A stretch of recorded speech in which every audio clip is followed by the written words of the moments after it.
السلام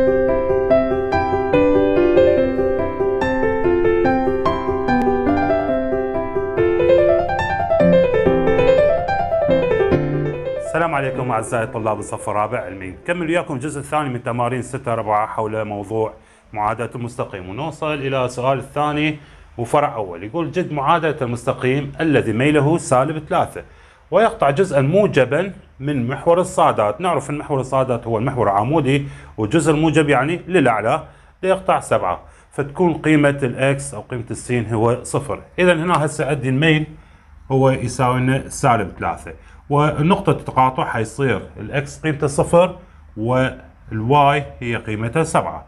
فحتكون معادلة المستقيم هي عبارة عن واي ناقصا واي واحد يساوي لنا الميل مضروب في اكس ناقصا اكس واحد. نجي هسه نعوض، فواي ناقص قيمة الواي هي هنا عندنا 7 يساوي لنا الميل مطينا اياه -3، فحنخلي -3 واكس ناقصا الاكس هنا عندنا نقطة هي احداثياتها 0. نبسط هسه هذه عندنا هنا واي ناقصا 7 حيساوي لنا -3 تنظروا في الاكس يصير -3 اكس وهاي 0 تروح. نجيب هسه -3 الى جهة اليسار فحيصير 3 اكس زائدا واي ناقصا 7 وهذه كلها ايش يساوي لنا 0. هذه معادلة المستقيم اللي يكون ميله -3 ويقطع 7 وحدات باتجاه الموجب لمحور الصادات. نجي على الفرع الثاني، يقول جد معادلة المستقيم الذي ميله يساوي لنا 2 ويقطع جزءا سالبا من محور السينات طوله 6 وحدات. نفس فكرة ذاك الفرع الأول، بس هنا عندنا هسه الميل هو قيمته 2 وهنا يقطع 6 وحدات، وين من الجزء السالب وين على محور السينات. فإذا حيكون قيمة السين هو أو قيمة الإكس هي -6، وقيمة الواي اللي تكون على محور السينات أو على محور إكس هو قيمته 0. فصارت هي هذه النقطة وعندي ميل. إذا نفس العلاقة اكتبها، هي واي ناقصا واي واحد يساوي لنا الميل في اكس ناقصا اكس واحد. نجي هسه نعوض، واي ناقص قيمة الواي هنا ايش قد هي 0 يساوي لنا الميل مطينا اياه 2 في الاكس ناقصا، وعندنا هي نقطة تقاطع هي -6 فحيصير ناقص في ناقص يصير زائد 6. نفتح القوس هنا بقت لي واي بس، والجهة الثانية يصير 2 اكس زائدا 12 ونصفرها هسه حيصير -2 اكس زائدا واي لان باقي مكانها وناقصا 12 وكلها تساوي لنا 0. هذه معادلة المستقيم اللي يكون ميله 2 ويقطع 6 وحدات باتجاه السالب لمحور السينات. نجي على الفرع الثالث، يقول جد ميل وجزء مقطوع من محور الصادات لكل مستقيم فيما يأتي. نعطين هنا معادلات مال المستقيمات، واللي يريد من عنده هو فقط الميل ويريد من عنده هو الجزء المقطوع على المحور الصادات. فأول شيء خلينا نطلع هنا بالنسبة للفرع الأول عندنا هذا اللاين الأول معادلته هو 2 اكس ناقص 3 واي زائد 5 يساوي 0، مرتبة مصفرة. فبس مجرد نوجد الاي والبي والسي هاي نحتاجها. فالاي هنا هو معامل اكس قيمته هو 2، والبي هو المعامل الواي قيمته هو -3، والسي هو هذا رقم الوحدة اللي هنا قيمته هو 5. طيب نطلعنا هسه المعاملات، نجي على الميل. بالنسبة إذا كان عندي معادلة مستقيم فحيكون الميل شو يساوي لنا ناقص معامل اكس واللي هو ناقص اي على معامل الواي اللي هو على بي. فحيصير نجي نعوض ناقص معامل اكس او ناقص اي هي حيصير -2 على بي اللي هنا هي -3، وهنا التبسيط مالته بس مجرد السوالب تروح فحيطلع لي 2 على 3. هذا شنو بالنسبة الى الميل. نجي المقطع الصادي، فقيمة الصاد او قيمة الواي هو شو يساوي لنا ناقصا سي على بي، ناقص سي على بي او ناقص سي اللي هو هذا رقم وحده على معامل الواي. زين اللي عندي هنا السي هي ايش قد قيمتها 5 فحيصير -5 على البي ايش قد عندي -3 على -3، وهمين هنا بس السوالب حتروح فيطلع لي 5 على 3. هذا بالنسبة للفرع الأول فرع ألف. نجي على فرع باء، لاحظنا فرع باء عنده 8 واي يساوي لنا 4 اكس زائد 16. هنا من تجي هيك معادلة لازم أول شيء نصفرها بعدين نطلع المعاملات. فأول خطوة خلينا نجي نصفرها. شو حتصير؟ 4 اكس من تجي على جهة اليسار حيصير -4 اكس، 8 واي باقي مكانها فتبقى حيصير زائدا 8 واي، و16 من تجي على اليسار حتصير سالب 16، صارت سالب 16، وهاي كلها يساوي صفر. ما دام صفرت هسه مترتبه بقت تطلع المعاملات. المعاملات اللي عندي هنا شنو هو؟ الاي قيمته ايش قد؟ سالب 4. البي هي قيمتها هنا 8، والسي هنا قيمتها هي ايش قد؟ سالب 16. خلاص طلعنا معاملات. نجي هسه نوجد الميل والمقطع الصادي. فبالنسبه للميل شو راح يكون؟ هو ناقص A على B. خلينا نكتبها ما يخالف، ناقص A على B اللي هي شو تساوي لنا؟ حيصير ناقص لسالب 4 حيصير موجب 4 على B اللي هي 8، وهاي بها تبسيط 4 على 8 من نختصرها على 4 يطلع لنا 1 على 2. خلصنا من الميل. نجي على المقطع الصادي اللي هو شو يكون؟ Y شو تساوي لنا؟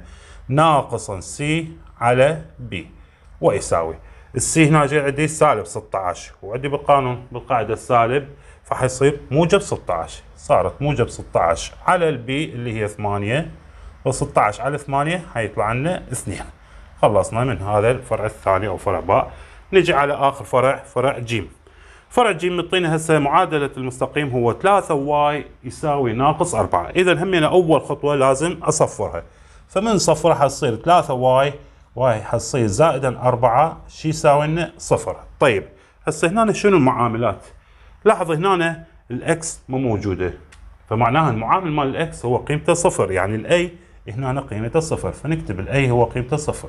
البي اللي هو معامل واي ايش قد قيمته هنا؟ 3، والسي هنا هسه قيمته صارت ايش قد؟ 4. هم نفس الشيء. نجي هسه طبعا هذا حيكون مستقيم يكون موازي الى محور اكسات ويقطع محور الواي. المهم خلينا نشوف هسه الميل هنا ايش قد حيطلع لنا. فبالنسبه للميل احنا الميل شو يكون؟ ناقص A على B، ويساوي الاي هنا ايش قد؟ صفر، ناقص صفر طبعا تبقى نفسها صفر، على البي اللي هي 3، وصفر على 3 ايش قد يطلع لنا؟ صفر. اذا ما دام الميل هو صفر فمعناها بالضبط انه المستقيم يوازي محور اكسات، يعني مستقيم افقي. زين نجي هسه على المقطع الصادي. المقطع الصادي اللي هي الواي شو يساوي لنا؟ ناقص سي على بي. خلينا نعوض. السي هي ايش قد؟ 4، فحيصير ناقصا 4 على البي اللي هي 3، فيصير ناقص 4 على 3. اذا يقطع المحور الصادي بنقطة سالب 4 على 3. إذا هذا المحور هو المستقيم هو أفقي موازي إلى محور أكسات، وشفنا هنا الميل مالته هو صفر، وبنفس الوقت حتى لو نوجد التان اللي الزاوية له كلها حيطلع لنا صفر لأنه محور أو لأنه مستقيم أفقي. هذا بالنسبة إلى فرع 3. نحل هسه فرع رابع. فرع رابع يقول جد معادلة المستقيم المار بالنقطة 2 سالب 5 ويوازي المستقيم الذي معادلته 2x ناقصا y زائد 3 يساوي صفر. احنا نعرف اذا كان عندنا مستقيمين متوازيين فالميل مالتهم يكون مساويين. فخلينا نسجل هاي الملاحظة انه اذا عندي اي مستقيمين L1 يوازينا مستقيم الثاني اسمه L2، هذا ايش راح يؤدي؟ يؤدي انه الميل مال L1 هو يساوي لنا الميل مال L2. وبالعكس ايضا اذا كان عندي انا مستقيمين انهم نفس الميل هم حيؤدي او نستنتج انه هذول المستقيمين هم متوازيين. هنا خلينا نكتب هاي الملاحظة وتقدر انت تسمي تقول نفرض انه المستقيم اللي مار بنقطة 2 سالب 5 هي هو L1 اسمه، والمستقيم اللي هذا معادلته مثلا اسمه L2، ونفس المعنى انه مهم انه الميلين متساويين هم يعني متوازيين او بالعكس. فهسه نجي هنا حنستخرج الميل من هذا المستقيم اللي هو حيعتبر نفس الميل اللي المستقيم ده يمر بنقطة 2 سالب 5. فالميل شو يساوي لنا؟ هو ناقص معامل اكس واللي هو ناقص A على B. هنا هو ايش قد الاي؟ قيمته 2، راح يصير سالب 2 على البي اللي هي هنا السالب 1، معامل مال واي هو سالب 1، فسالب 2 على 1 ايش قد يطلع لنا؟ يطلع لنا 2. هذا هو الميل. خلاص من طلعنا الميل وعندي انا النقطة اللي يمر بيها، فحنجي هسه نكتب المعادلة. حيصير واي ناقصا واي 1 يساوي لنا الام مضروبة في اكس ناقصا اكس 1، ونعوض بالارقام. فحيصير واي ناقصا نقطة إحداث الواي ايش قد هنا هي سالب 5، فحيصير سالب في سالب موجب، حيصير واي زائد 5 يساوي لنا الميل هو 2 مضروب في اكس ناقصا قيمة الاكس هنا ايش قد؟ هي 2. نفتح الأقواس، حيصير واي زائدا 5 يساوي لنا 2x ناقصا 4. نصفرهم ونبسط. ال 2x من تجي على اليسار حتصير سالب 2x. الواي باقي مكانها فتنزل زائد واي. 5 هنا باقية بس حتجيها من هناك الأربعة، يعني هي سالب 4 حتصير موجب 4 ويا الخمسة صارت 9، فيصير زائد 9 يساوي لنا 0. هذا هو معادلة المستقيم اللي يمر بنقطة ويوازي مستقيم آخر. نجي على الفرع الخامس. الفرع الخامس يقول جد معادلة المستقيم L الذي يقطع جزءا سالبا من محور الصادات. هو 4. شنو يعني جزء سالب من محور الصادات؟ طبعا من يقطع فشي من محور الصادات والسالب يعني قيمة الإكس تكون 0 وقيمة الصاد أو قيمة الواي هو حيكون سالب 4. إذا هسه شنو عرفنا؟ نقطة وين موجودة بهذا المستقيم. بعد شنو التكملة؟ يقول وعموديا على مستقيم آخر اللي هذا معادلته. طيب هسه شو نحتاج؟ نحتاج احنا الميل مال العمودي. طيب عندي أنا هسه هذا مستقيم معادلته، بس هذا المستقيم قبل ما أوجد الميل من عنده لازم أرتبها. فعندي هنا 2 واي يساوي لنا 4x ناقصا 1. شو اسوي؟ اصفرها. فاول خطوه حتصير تجي الاربعه حتصير سالب 4x، 2 واي موجوده مكانها تبقى موجب، والسالب 1 من تجي حتصير موجب 1 وكلها تساوي 0.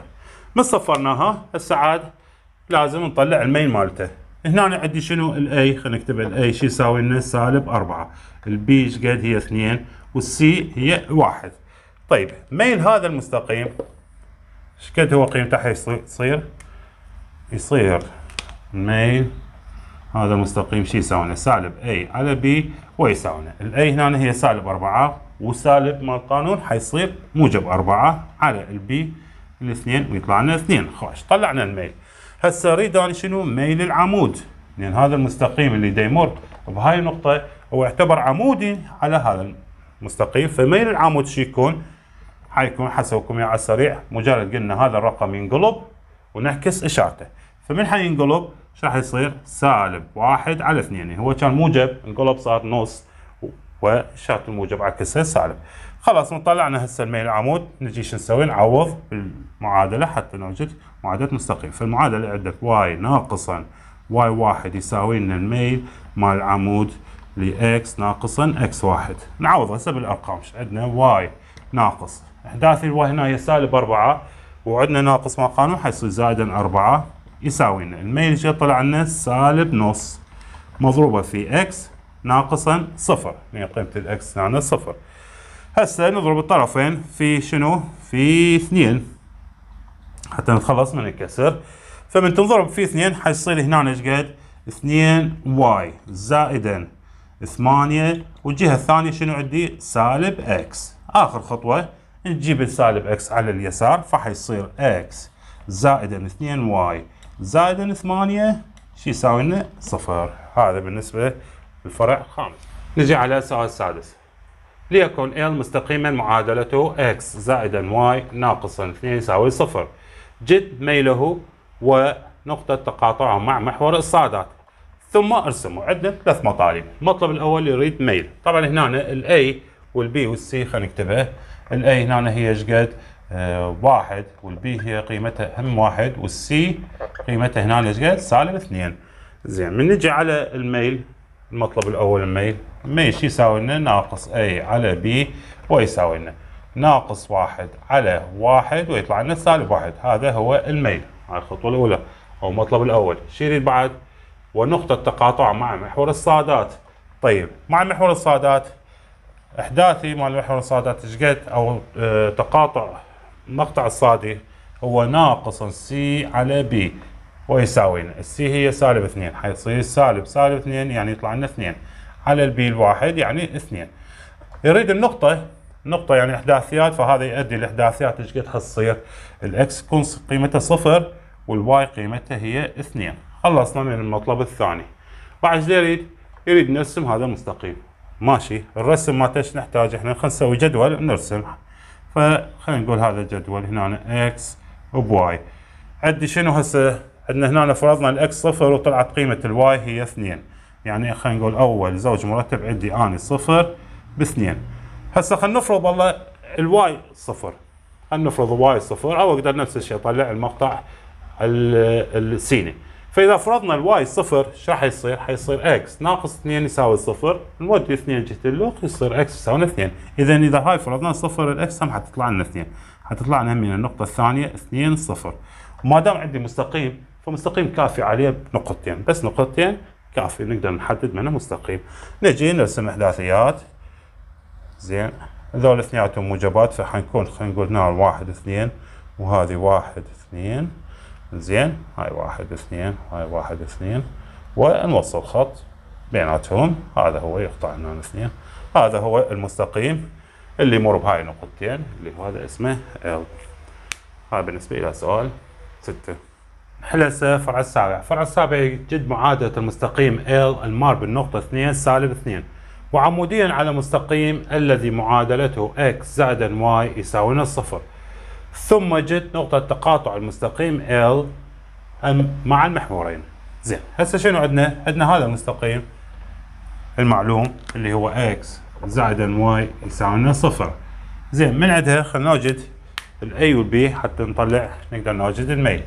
هنا عندنا الاي هي قيمتها 1 والبي ايضا معامل الواي هم قيمته 1. طيب ميل هذا المستقيم ايش راح يصير؟ ميل شو يساوي لنا؟ ناقص اي على بي ويساوي لنا ناقص 1 على 1 يطلع لنا سالب 1. زين، انا اريد هسه الميل المستقيم ال اللي هو شي يكون عمودي على هذا المستقيم، فعمودي عليه ايش راح يكون؟ ميل المستقيم عمودي هو يساوي لنا مقلوب وعكس اشاره هذا الميل. واحد هو مقلوبه يبقى واحد، بس عكس اشاره حيطلع لنا واحد. اذا من عرفنا الميل واحد هسه نقدر نكون معادله هذا المستقيم اللي دا يمر بنقطه 2 بسالب 2. راح يكون عندنا واي ناقصا قيمه الواي هنا ايش قد هي 2، فحيصير زائدا 2 يساوي لنا الميل هنا عنده 1 واكس ناقصا قيمه الاكس هي 2 يعني يصير سالب 2.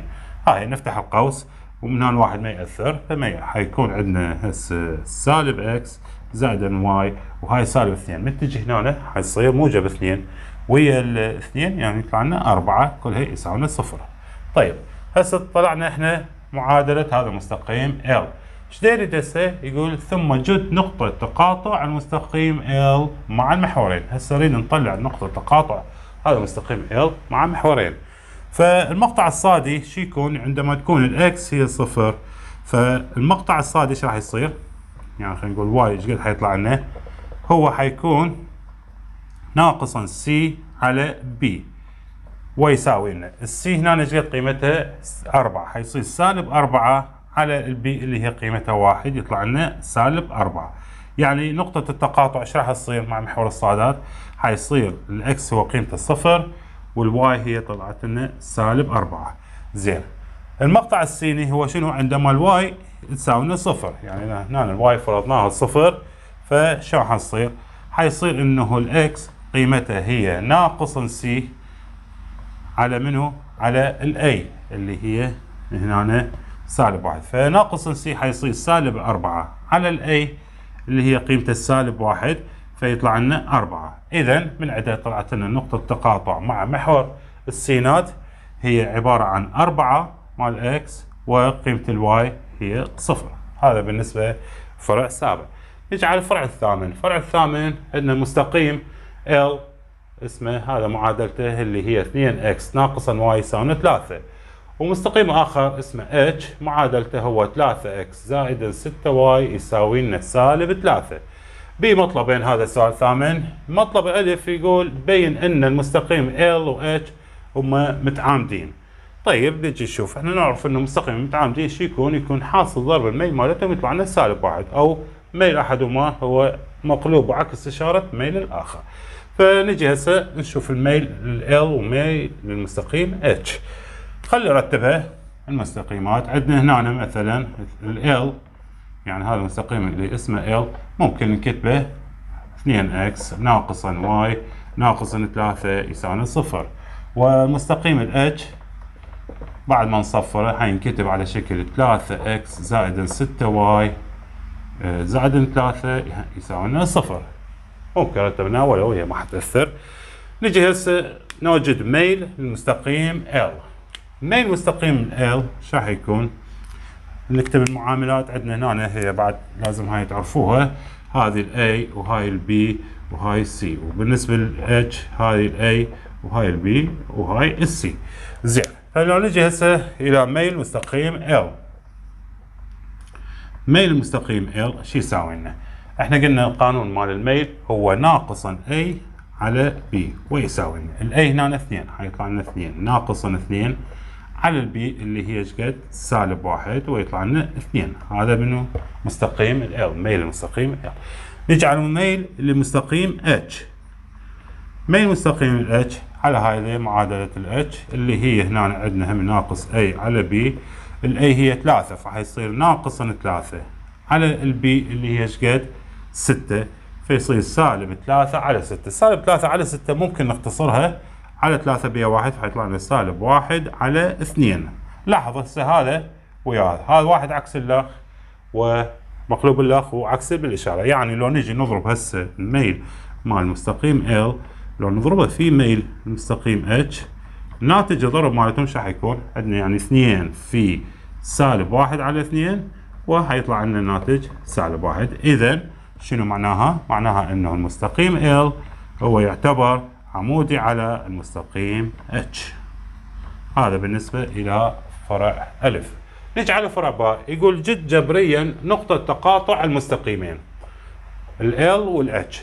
شنو يعني جد جبري؟ يعني حل جبري، حل رياضي عادي، ونقطة تقاطع بالضبط هذا يرجعنا إلى العام صف ثالث، إنه حل معادلات آنيا. كنا حل معادلات آنيا، أما بالرسم إنه نرسم مستقيمين وشوف بيا مكان يكون نقطة تقاطع، هذا يعتبر حل معادلتين آنيين بها متغيرين ويعني مجهولين، أو جبريا يعني حل جبري. فهسه هنا عندنا هذه المعادلة الأولى وهاي المعادلة الثانية. خلينا نعيد كتابتها. بالنسبة للمعادلة الأولى اللي هي 2x ناقصا y يساوي 3، هذه الأولى. والثانية اللي هي هاي الأولى طبعا اللي هي شو اسمها L، مستقيم L. والثانية اللي هي مستقيم H معادلته هي ايش قد؟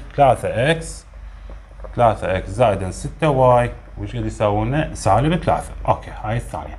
هسه شلون نحلهم هذول؟ طبعا احنا بنحل لازم نحذف واحد من هذول المتغيرات. فابسط شيء عندي ممكن نضرب هذه الاولى في 6 حتى يصير هنا -6 وهي موجب 6، وبالجمع ممكن تروح. او ممكن نضرب هاي في 3 وهاي تنضرب في -2 وبالجمع الاكسات تروح، والمهم اثنيناتهم نفس الشيء. ففرضا اذا ضربنا الاولى في 6، فش راح يصير؟ حتصير 6 في 2 حيصير هنا 12x، و6 في -y صارت -6y، و6 في 3 يطلع لنا 18. اذا هسه هاي طلعت لنا المعادله الاولى الجديده. والمعادله الثانيه بقي على حالها اللي هي 3x زائدا 6y يساوي لنا -3، هذه الثانيه. طيب هسه بالجمع من نجي نجمع هذول المعادلتين، 12x ويا ال 3x حيصير ايش قد؟ 15x. زين، -6y ويا موجب 6y حتروح هذول صار مجموعهم 0. بهالجهه الثانيه عندي 18 موجب 18 ويا -3 يطلع لنا موجب 15. اوكي، من عندها ايش راح يصير؟ 15x ساوت لنا 15 نقسم على 15 معناها الاكس ايش قد قيمتها؟ طلعت لنا 1.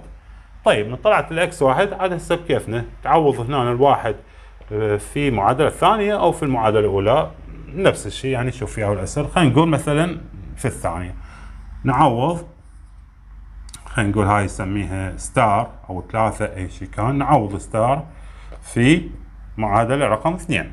زين، من نجي هسه نعوض هنا ايش راح يكون؟ حيكون عندنا 3 مضروبه في 1 زائدا 6y يساوي لنا -3. مجرد بس عوضنا مكان الاكس 1، 3 في 1 هي 3، فحيبقى لنا ودي 3 على الجهه الاخرى حيصير هنا يبقى بس 6y يساوي لنا هاي -3 وهاي 3 حتجي لجهه الاخ هم حتصير -3، يعني يطلع لنا ايش قد؟ -6. اذا y ايش قد حتصير؟ نقسم على 6، -6 على 6 يطلع لنا -1. هاي هي قيمه الواي.